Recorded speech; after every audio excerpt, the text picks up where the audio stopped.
Let me share with you something that I see in the youth group, but I also see in the church at large, individual congregations. Because we have dumbed down the gospel, because we're not preaching the true gospel, and we are using carnal means to attract people. If you use carnal means to attract men, you're going to attract carnal men. And you're going to have to keep using greater carnal means to keep them in the church. So what has happened is this. We have these large churches filled with many unconverted carnal people.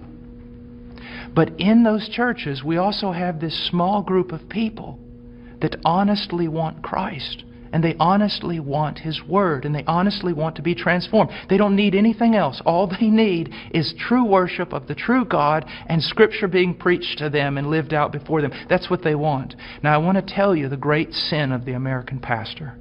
And this has got me in a lot of trouble, but it's true. This small group of converted people in that local church, all they want is Jesus. And all they want to do is the right thing. They want purity, they want truth, they want Christ. But the pastor, in order to keep this larger group of unconverted people, he caters to them. So while he is feeding these carnal men and women with carnal things, he is letting the sheep of God starve to death, and he is going to stand before God one day in judgment. Listen, brother, if my wife was going grocery shopping, and when she was going out to her car, some men assailed her, attacked her brutally, and you walked by, and you did not want to get involved because you didn't want to cause trouble, you didn't want to put yourself in harm's way, you just wanted everything to go smooth.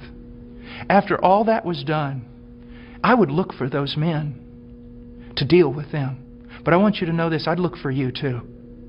Because you had a chance to stand for my wife, my bride.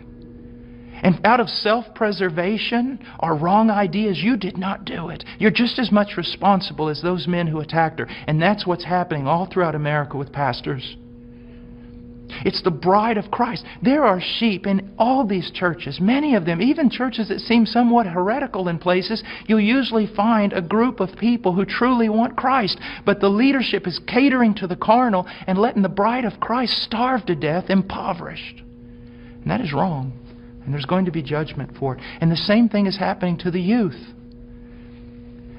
I know young people that say, you know, Brother Paul, I listen to you all the time. And I said, well, what about your church? He goes, well, they don't preach this. It's not what the other young people want. And so they give them what they want. I'm starving to death. A little child of God, it would be better than a millstone be tied around your neck than you cause this little one to stumble.